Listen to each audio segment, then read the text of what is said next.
Every move covered here operated within a defined boundary. Length of credit history responds to time and to the deliberate decision to stop, doing things that reset the clock.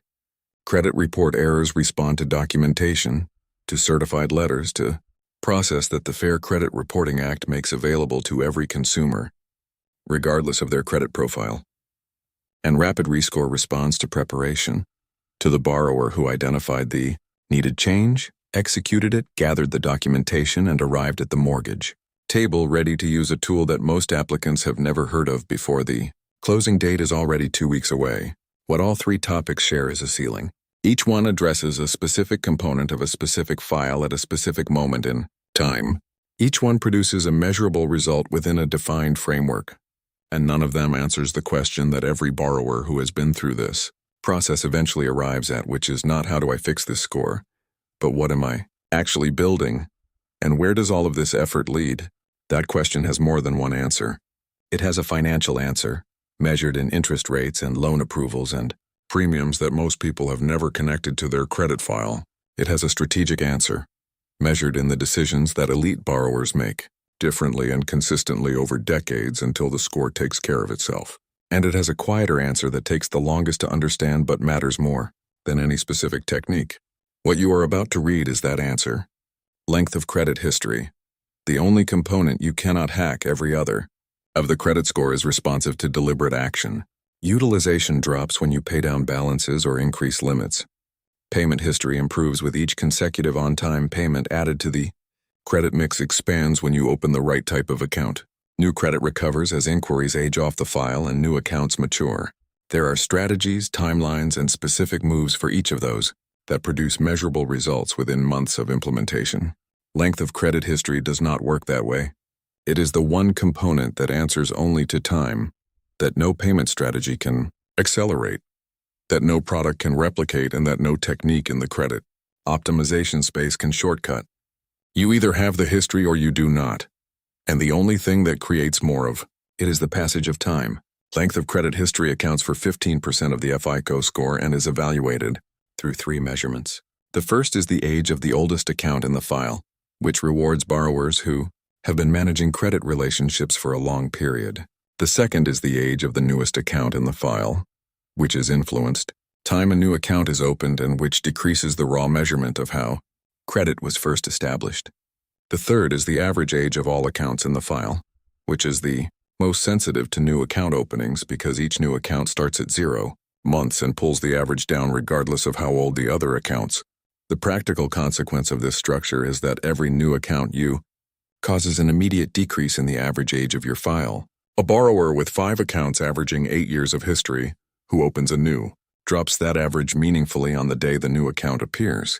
If the borrower opens 2 new accounts in the same month, the drop is larger. The scoring model responds to that drop by reducing the contribution of the length component to the overall score, and the recovery of that average requires time, specifically the time needed for all accounts in the file, including the newly opened ones, to age back toward the previous average. Depending on the composition of the file, that recovery can take anywhere from several months to several years. The authorized user strategy, discussed in earlier topics primarily as a tool for building a file from nothing, has a secondary function that applies the length of credit history component. When you are added as an authorized user to an established account, that account's full history, including its age from the date it was originally opened, typically appears on your credit file. A primary cardholder who opened an account 15 years ago and adds you as an authorized user today may transfer 15 years of account age to your file in a single reporting cycle. For a borrower with a thin file and a short credit history, that addition can substantially increase the average age of accounts and improve the length component in a way that would otherwise take years of independent account aging to achieve. The authorized user strategy is the only mechanism available that produces a meaningful effect on the length component faster than organic time accumulation. It is not a circumvention of the system. The practice is recognized by the scoring model as a standard account relationship, which is why it works. But it is dependent on having access to a willing primary cardholder with a long-standing, well-managed account. And not everyone has that relationship available. For those who do not, the only strategy for the length component is preservation. existing accounts and patience. Account preservation is where most people make their most costly length-related mistake. The intuitive response to a credit card you no longer use is to close it. The account feels unnecessary. It may carry an annual fee you would rather not. It sits unused, and closing it feels like tidying up a financial life rather than cluttering it with open accounts you are not actively managing.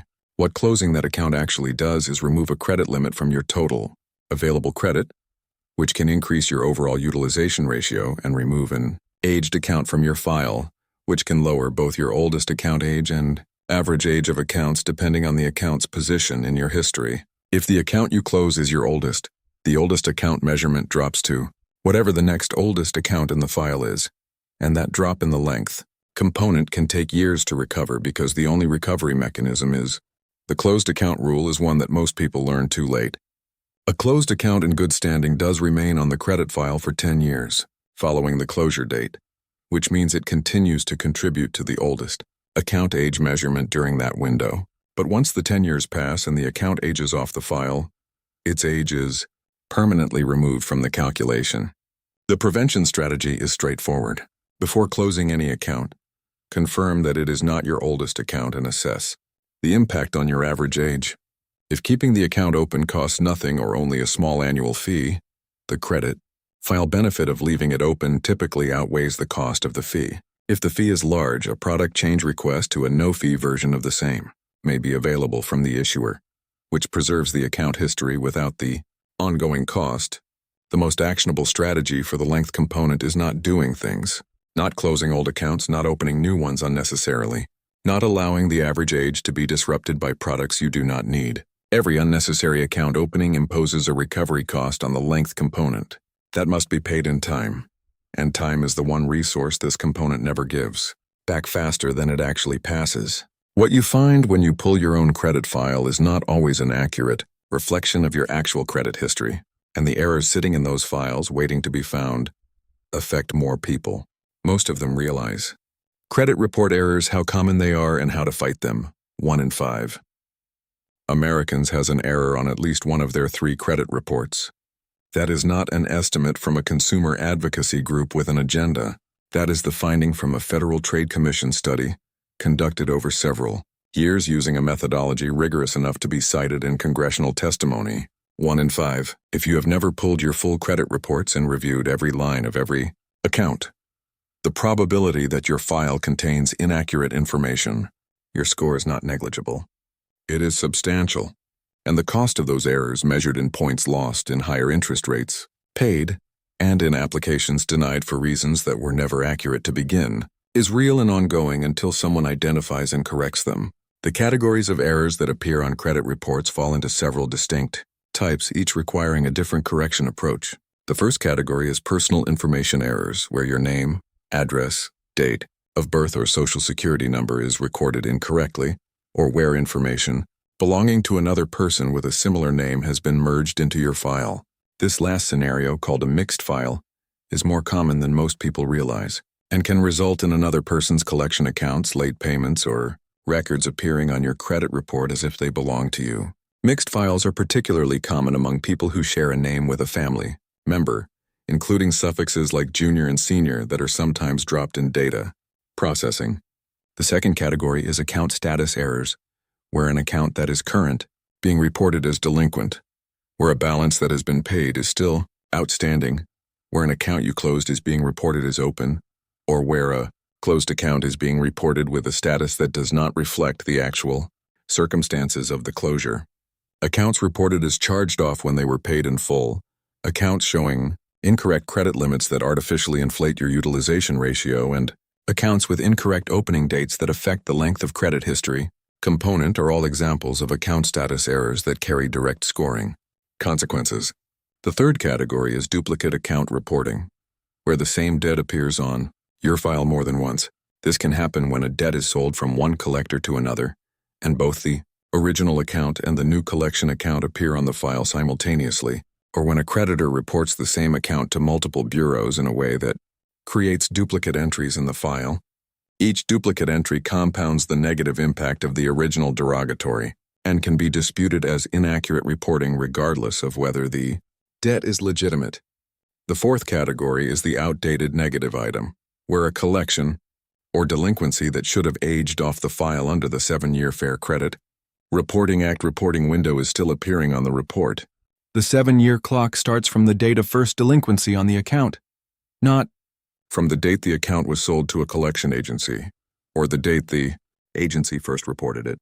Collectors who reset the reporting clock by using a later date are violating the FCRA, and any item appearing on the file beyond its legal reporting window can be disputed and removed. The dispute process is governed by the Fair Credit Reporting Act and gives consumers a defined mechanism for challenging inaccurate information. A dispute can be submitted directly to each bureau online, by phone, or by mail. Mail disputes sent via certified mail with return receipt are the most documentable option and the most appropriate for errors that are likely to require escalation. When a dispute is received, the bureau is required to investigate by contacting the furnisher, which is the creditor or collector who reported the information, 30 days. The furnisher must verify the accuracy of the information, or the bureau must delete or correct it. The 30-day window can extend to 45 days if the consumer submits additional information during the investigation period. The bureau investigation process has a documented weakness that consumers need to understand before relying on it exclusively. When a bureau forwards a dispute to a furnisher, it typically does so through an automated system that transmits a dispute code and basic account information rather than the full context of the consumer's dispute. The furnisher's response is often automated as well, verifying the account information against its own records without a human reviewer examining the error the consumer identified. An account that is being reported incorrectly, but that matches the internal records will survive this automated verification, even though the real, because the furnisher's records contain the same error as the bureau's. When an automated bureau dispute fails, the correct escalation is a direct dispute, submitted to the furnisher under the FCRA's direct dispute provision, which the furnisher to investigate the specific claim using its own records rather than simply verifying against bureau data. A direct dispute letter sent to the furnisher's compliance department via certified mail, referencing the specific inaccuracy, the relevant account information, and the FCRA provision authorizing the dispute, creates a paper and a legal obligation that the automated bureau dispute process does not produce. If the furnisher fails to correct an error after a direct dispute and continues to report inaccurate information, the consumer has grounds for a complaint with Consumer Financial Protection Bureau and potential civil liability claims against the furnisher under FCRA Sections 616 and 617. Pulling your reports from annualcreditreport.com costs nothing.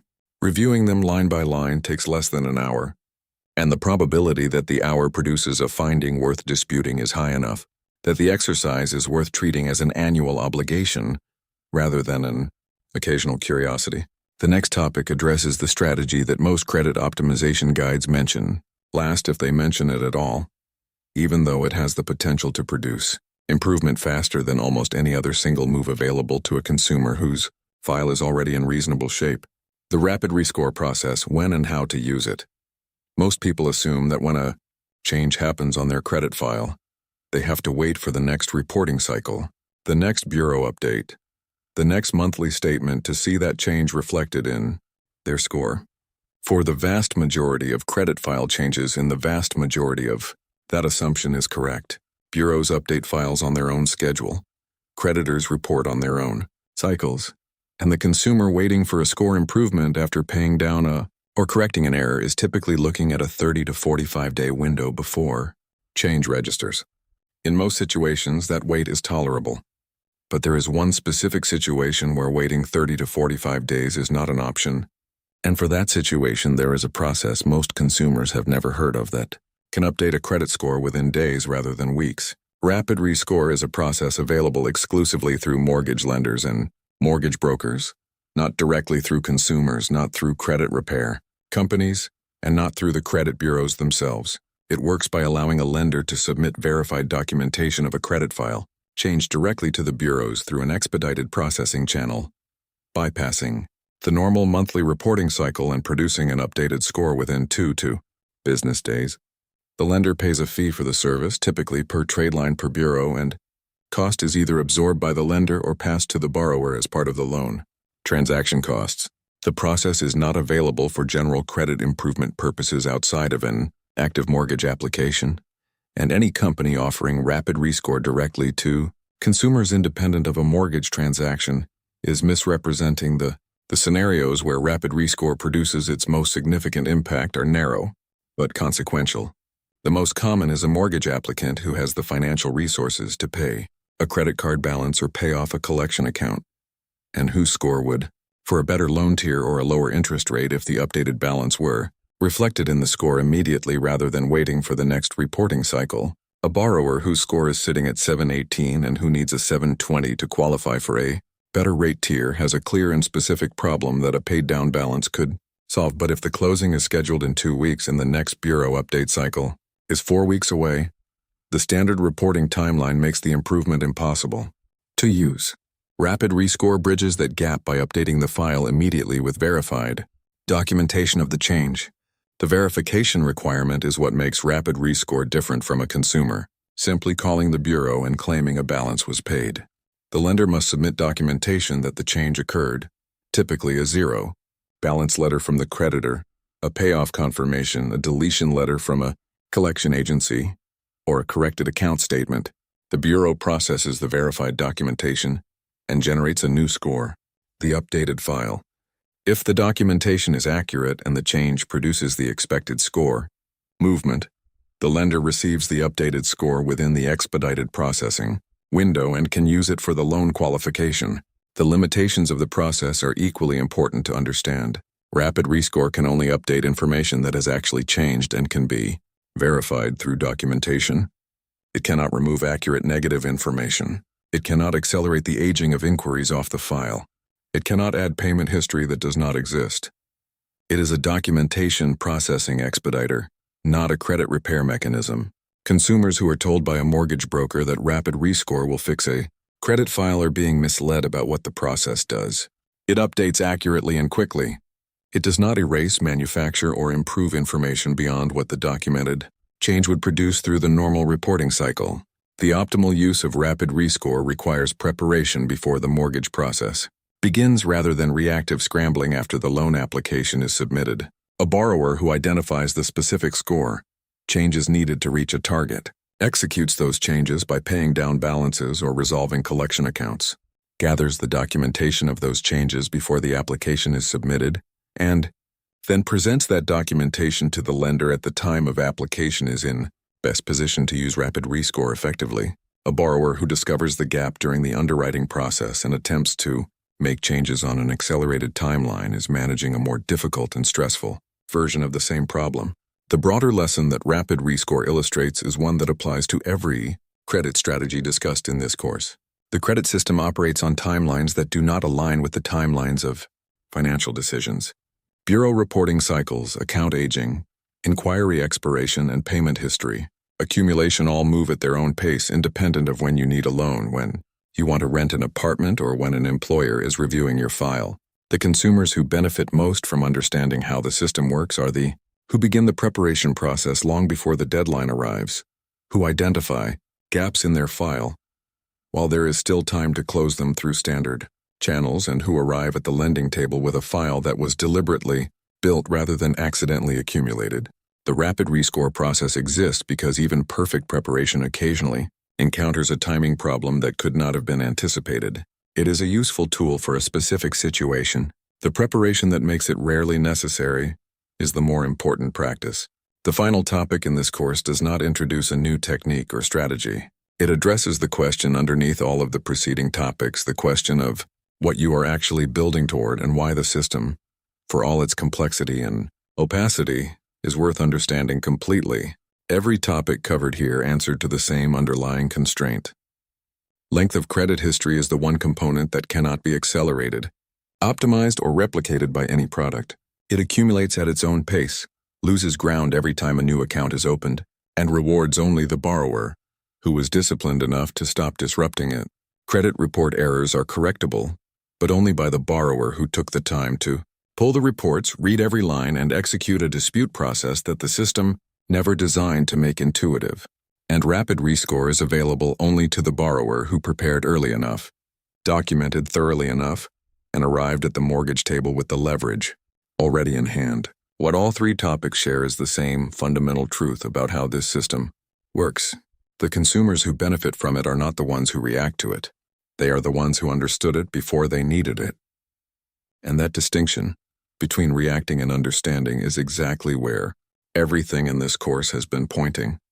Not toward a technique for next month, not toward a score that looks good on a monitoring app, toward a file that was deliberately built over time with full awareness of what each decision produces and why. A file that does not need to be explained to a lender because the record it contains makes the explanation unnecessary.